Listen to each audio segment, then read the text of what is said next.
Buenas tardes, queridos hermanos, que el Señor les bendiga. Nuevamente desde la casa del Señor, esperando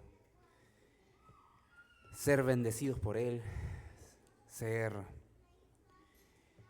transformados por Él. Si bien nos transformó cuando creímos en el Evangelio, necesitamos que nuestra mente se vaya renovando, que nuestro corazón cada día también se vaya ajustando a las verdades de la palabra del Señor y aceptar lo que el Señor establece en su palabra como la ley que debemos de obedecer para amarle, para adorarle, para servirle y para vivir la vida. Así que, primero que todo me gustaría comenzar preguntando si le ha pasado lo siguiente. ¿Le han pedido algún consejo y usted invierte tiempo en la persona, amigo, amiga, familiar, compañero de trabajo, X persona? Pero después de darle el consejo desde la perspectiva que nosotros tenemos, días siguientes vemos que desechó por completo lo que le habíamos dicho. ¿Les ha pasado? Bueno,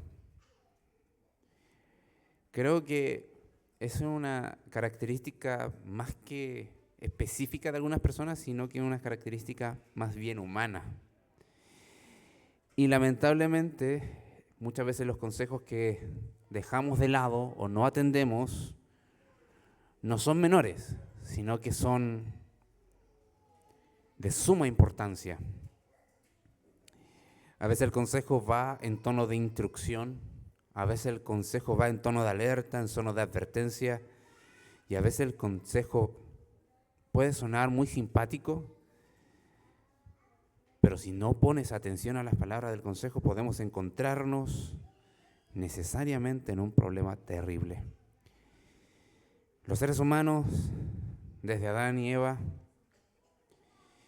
si bien desecharon el mandato de Dios al comienzo de la creación, cuando Dios les dio solamente una instrucción negativa y otra positiva. ¿Cuál era la negativa? No comerás del fruto del árbol del conocimiento del bien y del mal. Y la instrucción positiva fue: trabajen, labren, pónganle nombre a los animales. Ahora, los seres humanos, por naturaleza, venimos desechando a este mundo el consejo de Dios. Y recordar que estamos en Deuteronomio 32. Es un capítulo bastante extenso, tiene 52 versículos y es una canción, es un cántico al Señor. Un cántico que Dios lo utilizaba para enseñar, para recordar las verdades de cómo es la santidad de Dios, la majestad de Dios, qué tan pecadores somos nosotros, los seres humanos, cuán recta es la justicia de Dios y cuán necesaria es la salvación que viene solamente por la bondad de Jehová. Es un cántico que recuerda la historia, un cántico que anuncia cosas que van a venir, y en lo particular hoy vamos a estar desde el versículo 28 al 38 viendo cómo el Señor, por medio de este cántico, que es un cántico que exalta a Dios, pero amargo en cierto sentido, porque se anuncian varias cosas terribles, vamos a estar viendo cómo el Señor manda cuidar el corazón de no dejar la sabiduría que Él comparte y manda refugiarse en Él, en su amor, exclusivamente. Para nosotros no es extraño decir que si creemos en el Señor, es el único Dios al cual nosotros creemos, aceptamos, disfrutamos. Es el único Dios que debería estar en nuestros corazones, pero la verdad hay que ser totalmente honesto. Muchas veces se forman ídolos, cualquiera sean estos, y la semana pasada fuimos exhortados a que no necesariamente elaboramos ídolos con nuestras manos, sino que nuestro corazón fabrica el ídolo de turno, ya sea el dinero, ya sea la fama, ya sea la reputación, ya sea el desear obtener algo en particular, el llamado a dejar los ídolos es algo que está vigente. Incluso el apóstol Juan también lo dice: hijitos, guardaos de los ídolos. Así que vamos a estar viendo desde el versículo 28 al 38, nuevamente, repito, la idea de cuidar el corazón, de no dejar la sabiduría de Dios y refugiarnos solamente y exclusivamente en el amor del Señor. Así que leamos la palabra de nuestro Dios, versículo 28 al 38. Dice así: porque son nación privada de consejos, y no hay en ellos entendimiento. Ojalá fueran sabios que comprendieran esto y se dieran cuenta del fin que les espera. ¿Cómo podría perseguir 1 a 1000 y 2 a 0 huir a 10,000 si su roca no los hubiese vendido y Jehová no los hubiera entregado? Porque la roca de ellos no es como nuestra roca, y aún nuestros enemigos son de ellos jueces. Porque de la vid de Sodoma es la vid de ellos, y de los campos de Gomorra las uvas de ellos son uvas ponzoñosas. Racimos muy amargos tienen, veneno de serpientes su vino, y ponzoñosa cruel de aspides. ¿No tengo yo esto guardado conmigo, sellado en mis tesoros? Mía es la venganza y la retribución. A su tiempo su pie resbalará, porque el día de su aflicción está cercano, y lo que les está preparado se apresura. Porque Jehová juzgará a su pueblo, y por amor de sus siervos se arrepentirá. Cuando viere que la fuerza pereció, y que no quede ni siervo ni libre, y dirá: ¿dónde están sus dioses, la roca en que se refugiaban, que comían la grosura de sus sacrificios y bebían el vino de sus libaciones? Levántense, que os ayuden y os defiendan. Les invito a orar.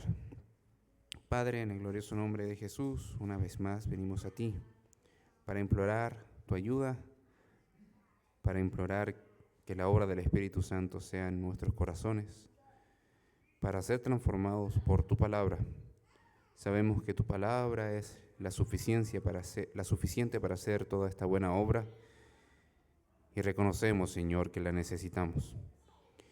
Necesitamos de esta obra en nosotros. Confiamos en que tú eres el poderoso Dios que comenzó una buena obra, y esa buena obra la vas a terminar hasta el día de tu regreso. Oramos, Señor, en el glorioso nombre de Jesús. Amén.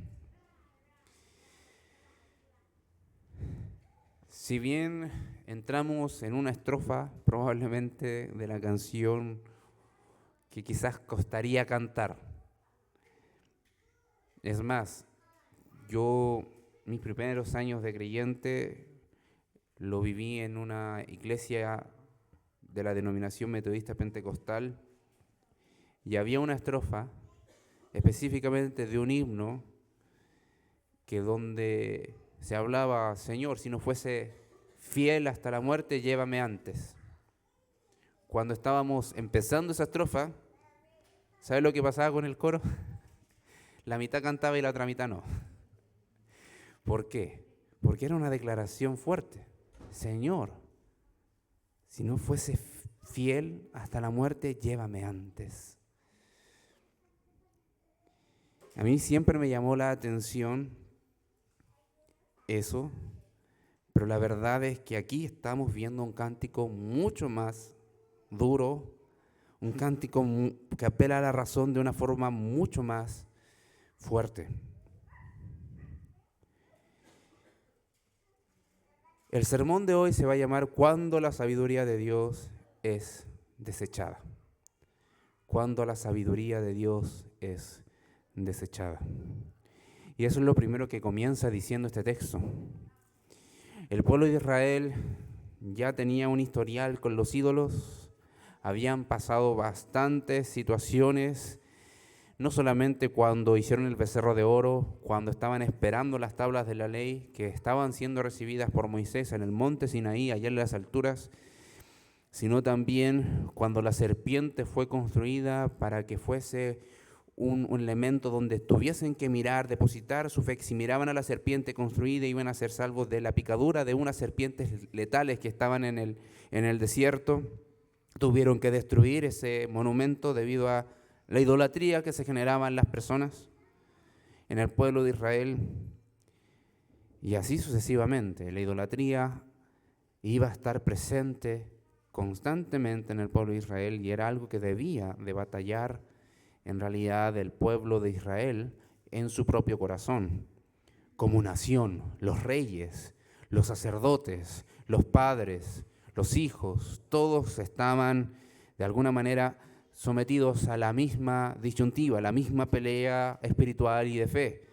No volvernos a los ídolos, pero lamentablemente sabemos por la historia que ellos carecían de esa perseverancia, de esa permanencia, de esa fidelidad al Señor, de esa responsabilidad de haber incurrido en un pacto con Dios.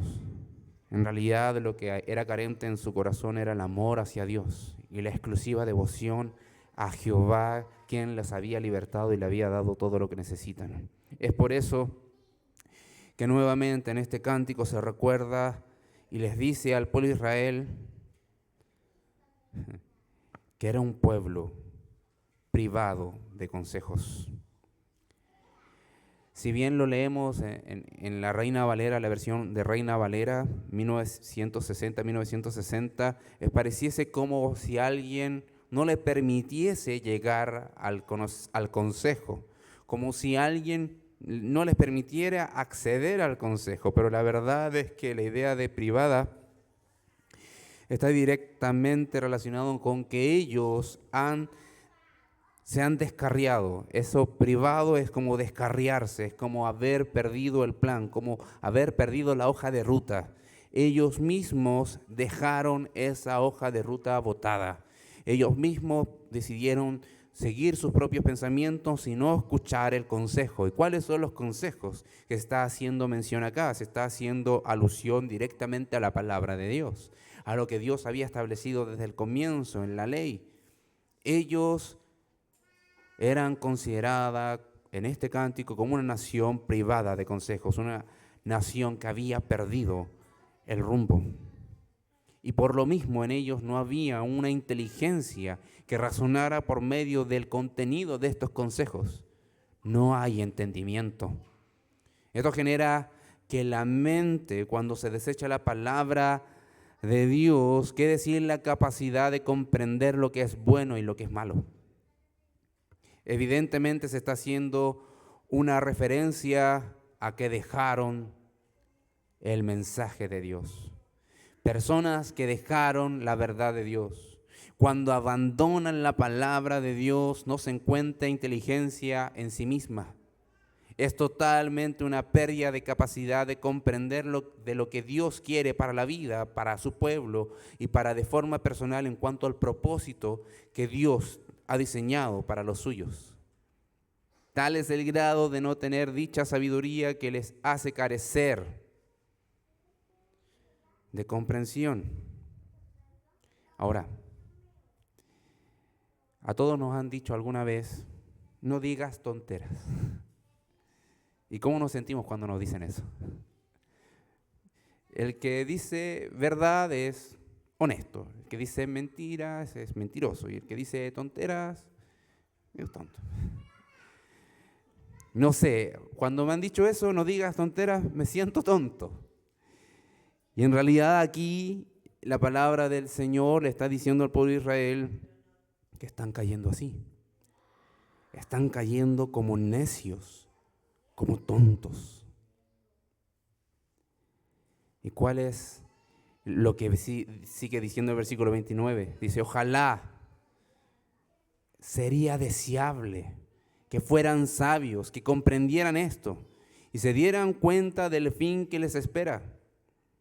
Dejar la palabra del Señor deja descubierta el alma, deja a la deriva el alma.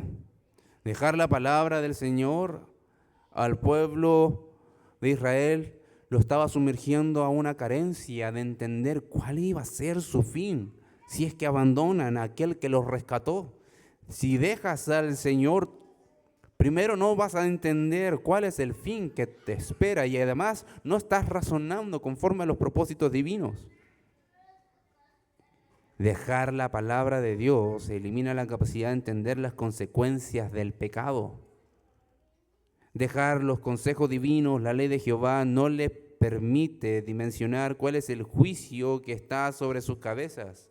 Ser idólatras le resultaría para ellos muerte.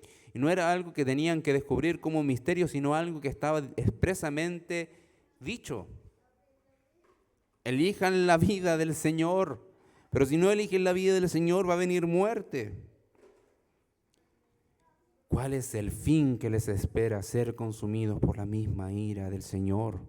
Pero ellos, al despreciar el consejo, lo ignoran, no razonan. Una de las cosas que establece el texto como consecuencia es el poder de los enemigos sobre ellos. Y eso también muchas veces Dios lo ha usado y lo usó en los tiempos bíblicos para demostrar el furor y la rectitud de su justicia. ¿Cómo podría perseguir uno a 1000 y 2 a Zerubabel a 10,000 si su roca no los hubiese vendido y Jehová no los hubiera entregado? Permítame leerlo en otra versión. Dice así: ¿cómo podría un solo hombre perseguir a 1000 si yo, el Señor, no se los hubiese vendido? ¿Cómo podrían solo 2 poner en fuga a 10,000 si yo, su roca, no se los hubiera entregado? Este cántico recuerda que solamente Dios les ha dado la victoria frente a sus enemigos.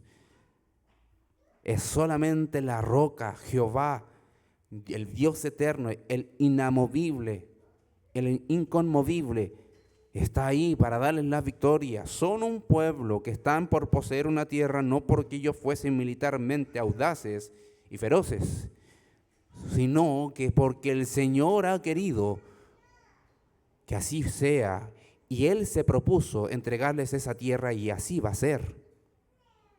Es precisamente porque Dios les entrega a los enemigos en sus manos, es porque ellos pueden conquistar la tierra. El cántico está recordando qué tan débil somos, qué tan pequeños somos, qué tan carente de fuerzas somos, qué tan carente de habilidades somos. Porque también se canta por ahí que no es con espada ni con ejército, sino con el Santo Espíritu. Y aquí vemos que el Señor está asegurando que ha sido solamente por la gracia, por su bondad, por su poder, porque Él se lo propuso. Versículo 31, porque la roca de ellos no es como nuestra roca, y aún nuestros enemigos son de ellos jueces. Que hay un contraste. Si bien se ocupa la misma palabra para decir roca, se hace en el escrito una variación en cuanto al énfasis. El contexto está dando el sentido en sí mismo de que esa roca se refiere a esos ídolos, a esos dioses falsos. Obviamente no son como el Señor. Porque los dioses, los ídolos son creados por manos, por invención humana, por la imaginación humana, porque vienen de los deseos humanos y las necesidades pasadas por diferentes filosofías y da un producto del corazón humano y lo proyecta como si fuese una deidad. Muchas veces detrás de ello encontramos también influencia demoníaca. Es obvio, es lógico que la roca que es Jehová no es igual a la roca de las otras naciones. ¿Por qué? Porque ellos no existen, son una mentira, son un engaño. Jehová, el Dios eterno, nuestro Salvador Jesucristo, el Santo Espíritu, es el único Dios verdadero. Y esa roca es el fiel Dios todopoderoso que ha hecho vencer a sus enemigos. Versículo 32. Porque de la vid de Sodoma es la vid de ellos, y de los campos de Gomorra las uvas de ellos son unas uvas ponzoñosas. Permítanme leerlo en otra versión. Dice así: la vid de ellos es la vid de Sodoma, es de los campos de Gomorra, sus uvas están llenas de veneno, sus racimos preñados de amargura. Versículo 33, su vino es veneno de víboras, ponzoñosa mortal de serpiente, un veneno mortal de serpiente. Vemos que utiliza metáforas para describir que los enemigos de Israel también están en una condición espiritual corrompida. Si Israel está en una condición de ser una nación privada de consejo, que han descarriado su camino, su visión sobre la vida, sobre cómo deben de responder al Señor y convivir frente a la incredulidad del mundo, bueno, los enemigos de ellos están totalmente sumergidos en este veneno, en esta idea de que hay otros caminos para adorar a una deidad. Vemos que utiliza estas metáforas para decir que hay una corrupción profunda en estas naciones, en estos pueblos, en estos enemigos del pueblo de Israel. Menciona a Sodoma, ciudad que fue destruida por el Señor con fuego del cielo, Sodoma y Gomorra, por una cantidad de pecados no arrepentidos. Entre ellas encontramos inmoralidad sexual, entre ellas encontramos falta de hospitalidad, entre ellas encontramos también violencia desenfrenada, encontramos incluso la idea de esto de ir robando, haciendo crímenes para conseguir el bien del otro. Se entiende que en el contexto se daban todas esas cosas. Sus vinos, sus uvas son de impiedad. Beberlos es ingerir cosa mortal. Y esa es la advertencia.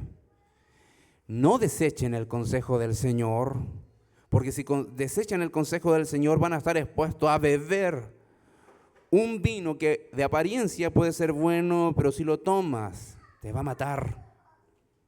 No te embriagues con la filosofía, con las creencias de otros pueblos que son tus enemigos, por los cuales Dios también juzga. Más bien también piensa en cómo has dejado el consejo. No entienden ellos el fin, ni tú tampoco, le está diciendo este cántico al pueblo de Israel. Todo esto describe una traición a Dios, una rebelión contra Él, un abandonar de la fe, aunque el cántico en sí recuerda la suficiencia de la salvación que solo Dios concede. El contraste de todo esto, queridos hermanos, finalmente es para decir que el Señor y solo el Señor salva. Solo Él es digno de ser temido, obedecido, amado, adorado, exaltado, proclamado, seguido, obedecido. Solo Él. Esto en el Nuevo Testamento también lo encontramos de una forma distinta, pero prácticamente lo mismo. No sé si se les recuerda algo en su mente. Mateo 7, por ahí, el Sermón del Monte.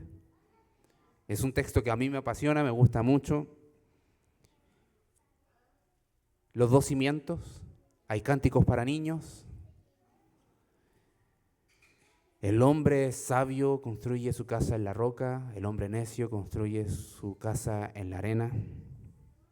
Y la explicación es sencilla, muchas veces lo asumimos como con los problemas de la vida cuando vienen los tormentos, cuando viene la tormenta, cuando viene el vendaval, pero lo que tiene en mente el Señor, si se fijan en todo el contexto que está hablando, hay dos de muchas cosas. Lo que tiene en mente el Señor es transmitir que aquellos que están en la roca, cuando venga el tiempo de dar cuenta y del juicio, van a permanecer porque están en la roca.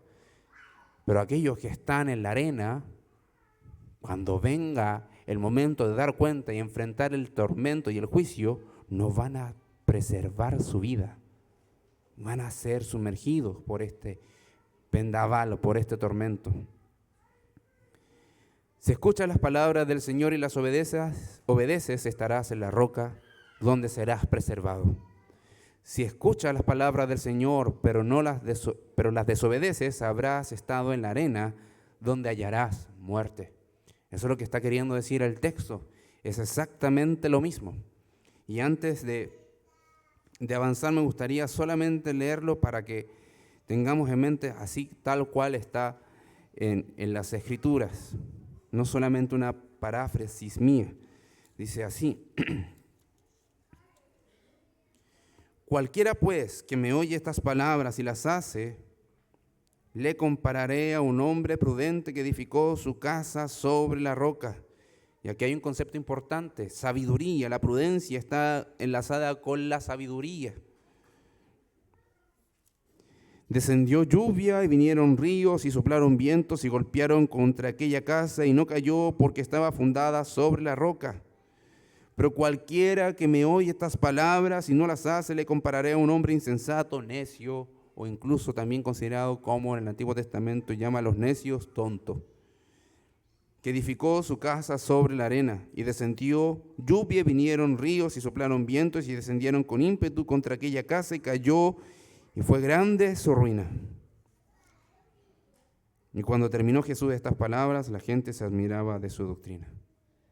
Queridos hermanos, el llamado detrás de todo esto es a entender que las Escrituras y escuchar la voz del Señor, pensando en la persona divina, pensando en nuestro Salvador, pensando en nuestro Padre, pensando en que las Escrituras son también la voz del Espíritu Santo, debemos de entender que ellas son suficientes para mostrarnos la voluntad de Dios y para anclar nuestros pies, nuestra alma en la roca. Es por medio de la palabra del Señor que nosotros llegamos a la salvación, y nuestra vida no solamente está solidificada en algo que sale de nuestra boca, sino que espiritualmente está anclada en Cristo.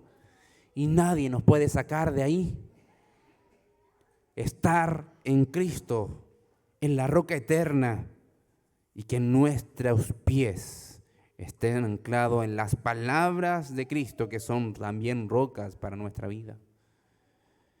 Si bien cuando vemos las temporadas de mal tiempo, no podemos pensar que solamente es el juicio, sino que en el tiempo mientras esperamos la venida del Señor y el juicio que va a tener primero con la iglesia, luego con los incrédulos y luego el juicio final, es inevitable esperar, queridos hermanos, o no esperar, mejor dicho,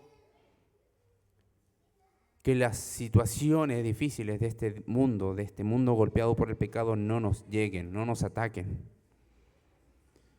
Pero ¿cómo podemos sostenernos en pie? Solamente por la gracia de Dios. ¿Cómo podemos enfrentar una situación de difícil decisión? Solamente por la sabiduría de Dios. ¿Cómo podemos dar respuesta a nuestra alma cuando está inquieta por diferentes presiones? Solamente por la voz tierna de nuestro buen pastor, que es Jesús el Señor. Si recibimos su mensaje, queridos hermanos, dejar la palabra de Dios a un lado es locura. Nos priva de entender bien la razón y el propósito de Dios. Desechar el consejo de Dios, queridos hermanos, es caer en la ignorancia del sentido de la vida, del propósito por el cual todo ha sido creado. No tener la bendición de lo que entrega la palabra de Dios por medio de lo que Él ha dicho, queridos hermanos, es estar completamente perdido. Pero queridos hermanos, debemos de entender que la palabra del Señor es útil y suficiente para nosotros y nos entrega muchas bendiciones. Partiendo de que nos expone al Dios Creador, nos expone al Salvador, nuestro Señor Jesucristo, que vino a morir por pecadores como tú y como yo, que se entregó hasta la muerte de cruz, y derramó su sangre para que todos aquellos que creen en Él y se arrepienten de sus pecados tengan vida eterna. no se pierdan, sino que tengan vida eterna y sean establecidos para siempre. Queridos hermanos, ¿dónde tenemos eso? Lo tenemos en la palabra de Dios. Cada día necesitamos recordar el sacrificio de nuestro Salvador. Recordemos todo lo que ha hecho. Es más, la palabra del Señor nos entrega dicha al corazón. No es algo así como lo dice el Salmo 119.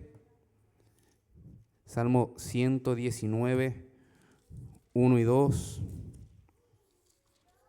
Bienaventurados los perfectos de camino, los que andan en la ley de Jehová. ¿Quién es perfecto? Los que andan en la ley de Jehová. Bienaventurados los que guardan su testimonio y con todo el corazón le buscan. No nos comparte esta dicha, la palabra del Señor, no nos comparte la palabra de Dios, la felicidad de estar en el camino de Jehová, en el camino de nuestro Salvador Jesucristo. También es la misma palabra quien nos da limpieza al camino, pureza para nuestra vida, para nuestra mente. Incluso si guardamos los dichos del Señor, nos protege contra el pecado. He guardado tus dichos, Señor, para no pecar contra ti. Gozo y delicia nos entrega la palabra del Señor. Salmo 119, 14. Me he gozado en el camino de tus testimonios más que de toda riqueza. Esperanza y consuelo.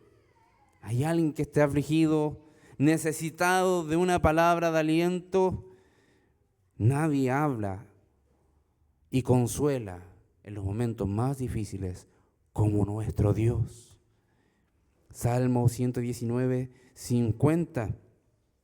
Ella es mi consuelo en mi aflicción, porque tu dicho me ha vivificado, me ha dado vida, nos entrega paz. La palabra del Señor nos entrega paz, nos hace ver nuestra vida renovada. Hermanos, podría seguir un montón de tiempo solamente leyendo y citando bendiciones que nos entrega la palabra del Señor. El punto es que la necesitamos. La necesitamos no solamente para no quedar como alguien que no tiene entendimiento, sino porque la necesitamos, porque primero nos encontramos con nuestro Dios y en segundo nos guía nuestro Dios. Ahora volvamos y pensemos. ¿Cómo está nuestra relación con la palabra de Dios? ¿Hay algún tema en el cual tú dices, la palabra de Dios creo que no trata esto? ¿La has desechado de alguna forma? ¿Las palabras de Dios son roca para tus pies hoy, para tu vida, para tu alma? ¿Te llevan a estar seguro de que estás en la roca que Cristo es y Jehová es? Hermano, una de las cosas de este cántico, el propósito es ver la necesidad que tenemos de la palabra de Dios para enfrentar todo nuestro peregrinar aquí en la tierra. Si has recibido el Evangelio, esa fe en el Evangelio de nuestro Salvador Jesucristo te lleva a depender de su palabra. Y si no lo haces, vuelve al Señor y arrepiéntete de aquel pecado. Del versículo 34 al 38 cambia un poco el tono, pero es anclado a lo mismo. Vemos que el Señor presenta que Él es un Dios que venga, pero que también salva. Y esto es interesante. Cuando la sabiduría es desechada, cuando la mente viene a ser privada de entendimiento, encontramos que los pies se deslizan hacia el mal y encontramos las consecuencias y el fruto del pecado de vivir sin comprender, atesorar y guardar la palabra del Señor. Ahora, la segunda mitad de este texto habla del pago de Dios frente a los enemigos de su pueblo. y también considerando el castigo que recibe su pueblo. 34 dice, versículo 34, ¿no tengo yo guardado conmigo, sellado en mis tesoros? ¿A qué se está refiriendo? Toda aquella oposición y todo mal que los enemigos del pueblo de Israel han hecho. ¿Qué tiene en su corazón el Señor? Dice que no los ha olvidado. Es como si hubiera tomado todos esos males y lo ha almacenado en una bodega y le llama tesoro. Es algo que nadie puede entrar y arrebatarlo. Tiene una bóveda en su corazón, y en su momento el Señor, como dice el versículo 35, pagará con venganza y le retribuirá a su tiempo, porque su pie va a resbalar. Queridos hermanos, el tiempo apropiado del Señor, en ese tiempo vamos a ver cómo Dios juzgará de una forma definitiva y como nunca antes se vio.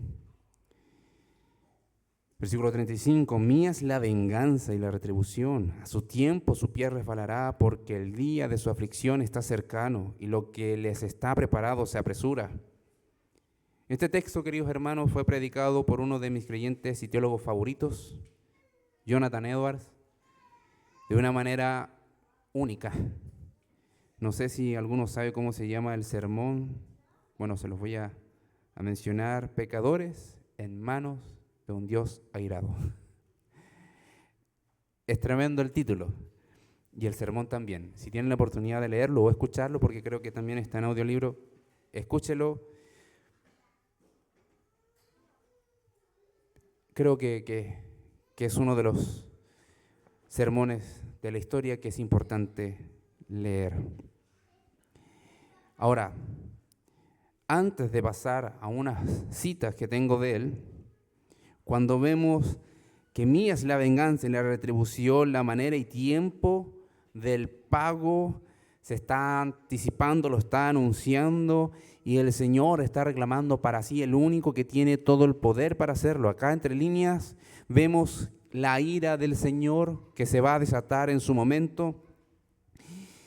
Y es un atributo poco admirado, pero presente desde siempre en las Escrituras. Siempre el Señor se ha manifestado como un Dios que no es arrebatado, no un Dios que explota en sí mismo porque algo no le gustó, sino que la ira apunta a un sentir de acuerdo a lo que no está de acuerdo a su santidad, pero en su momento, cuando Él agota el tiempo que Él estima conveniente para tener paciencia, juzga.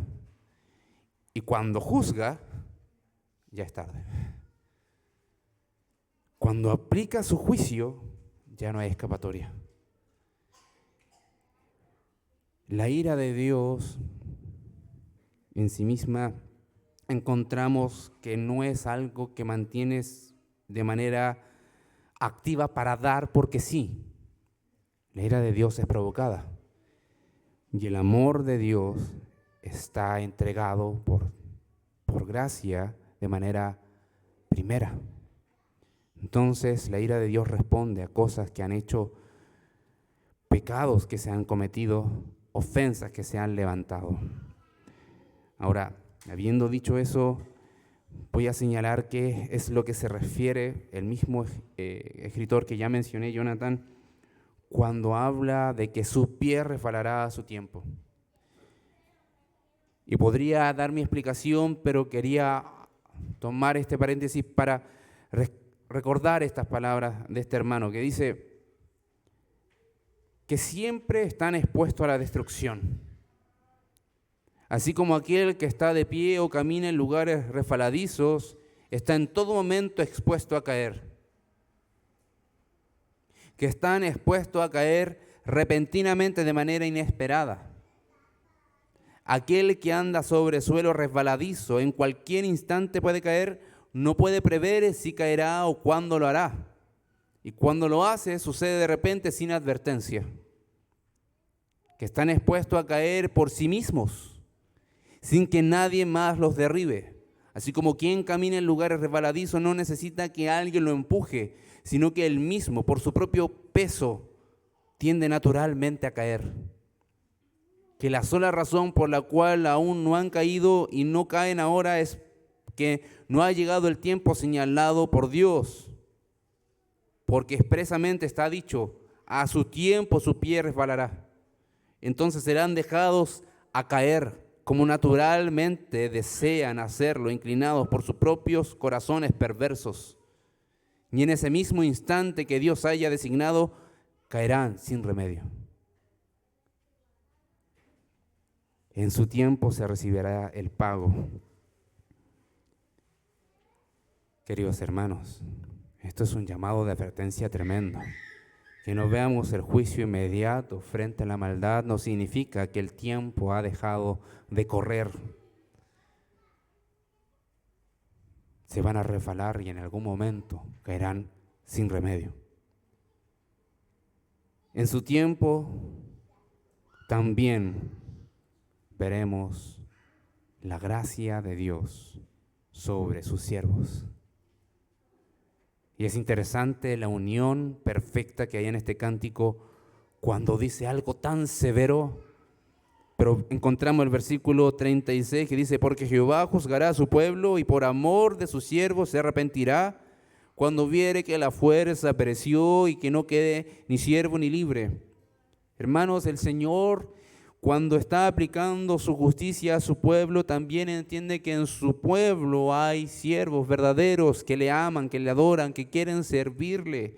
Incluso esa aplicación de justicia, de disciplina, no es para destruirlos, sino es para corregir lo defectuoso en ellos, sino para guiarlos por el camino de santidad, por el camino de Jehová, por el camino que el Señor les trazó, por el cual debían andar sus pies, y todos sus pensamientos, todos sus sentimientos, todas sus decisiones estén dirigidos por los criterios que Dios estableció en su palabra. Y esta es una promesa, incluso en medio de un juicio hacia el pueblo de Israel, de ahí el Señor también reconoce que hay siervos. ¿Y qué es un siervo del Señor?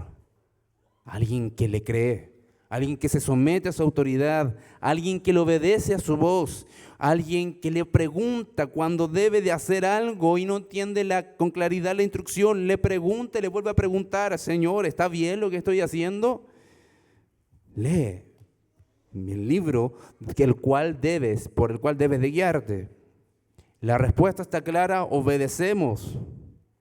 El Señor no estaba juzgando porque simplemente se le antojó destruir a la nación o a otras naciones, sino porque estaba mostrando su santidad, pero también estaba demostrando la insensatez de volverse a dioses falsos, pero también el tiempo y la importancia de volverse solamente al Señor para amarle, para servirle, para glorificarle. Eso es amor, eso es gracia, eso es compasión. Porque Dios simplemente podría haber desechado a toda la humanidad sin darle respuesta a nadie, pero no lo ha hecho. Sino por sí mismo quiso amarnos. Por sí mismo demostró su gracia. Por sí mismo ha sido paciente y sigue siendo paciente para llamar a otros a la fe hacia Él. Y después de esto dice, versículo 37, y dirá, ¿dónde están sus dioses, la roca en que se refugiaban, que comían la grosura de sus sacrificios y bebían el vino de sus libaciones? Levántense, que os ayuden y os defiendan. Es una declaración fuerte, nuevamente. El espacio, el oasis, nos refugiamos en el amor de Dios. Sabemos que su disciplina es para formarnos, para hacernos crecer. Y luego nuevamente los confronta y le dice, bueno, si tanto confían en ellos, que hagan algo. La necedad es creer que algo creado puede librar al alma pecadora. Eso es necedad. Necedad es creer que algo terrenal puede satisfacer el alma del ser humano más que Dios mismo. Nada, ni nadie puede satisfacer el alma de un ser creado como nosotros a imagen y semejanza de Dios, sino solamente Dios.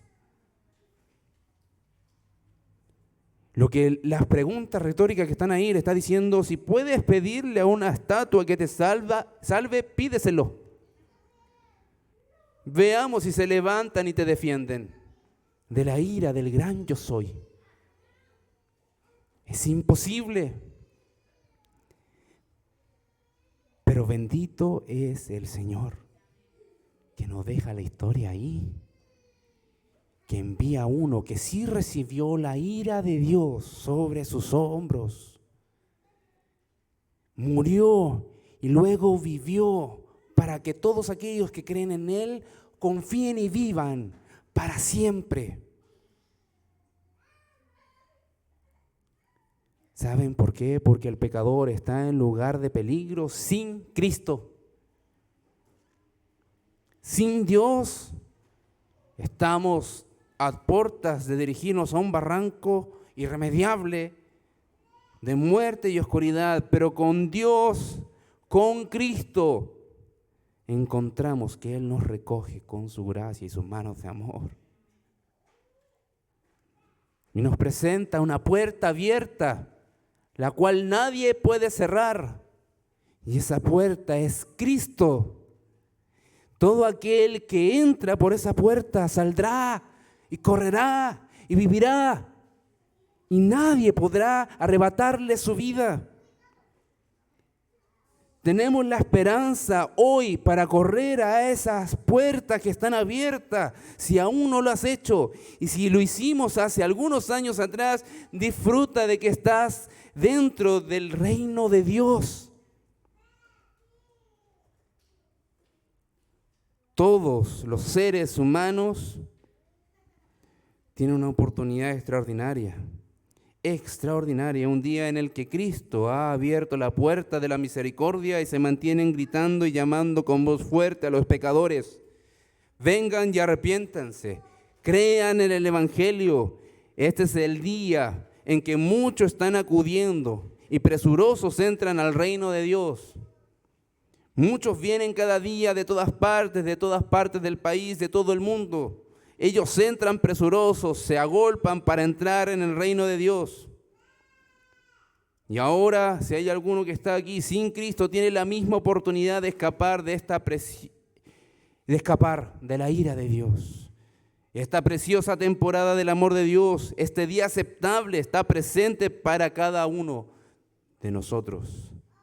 Cristo abre de par en par los brazos de la misericordia y se inclina hacia ustedes para recibirlos como sus hijos y sentarlos a su mesa celestial. Cuán aborrecibles, pues, serán si descuidan tan grande salvación y rechazan a tan amoroso Salvador.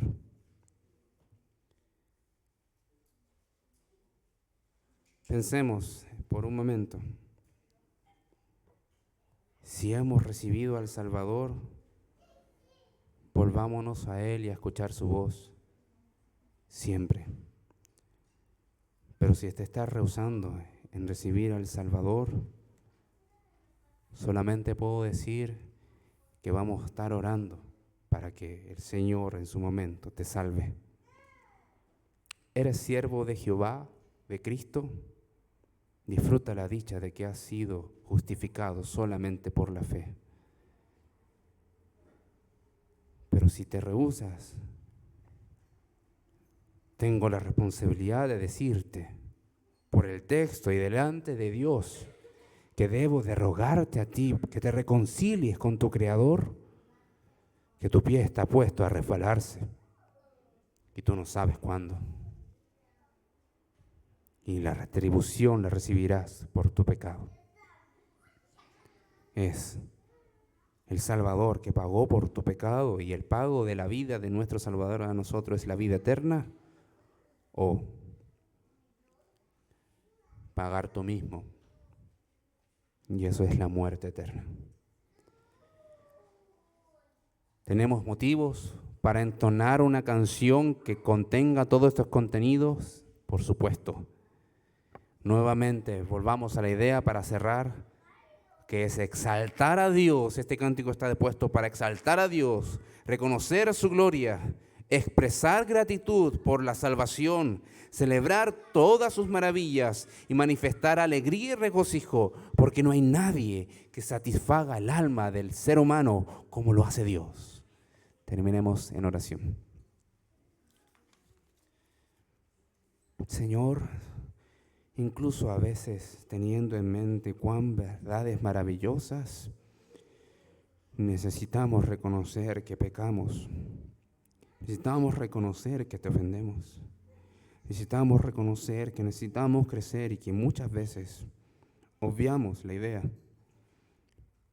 de que hemos despreciado tu palabra de alguna manera. Y no queremos hacerlo. Queremos abrazar tus dichos, amar tu ley, porque te amamos a ti, porque tú nos amaste primero. Queremos responder, Señor, con obediencia, con gratitud, con regocijo, con firmeza, con perseverancia, con fe anhelante de que pronto vuelvas por tu iglesia. Señor, perdónanos si hemos hecho neciamente, mas ayúdanos a andar en sabiduría conforme a tus dichos y a tu voluntad. En el nombre de Jesús oramos. Amén.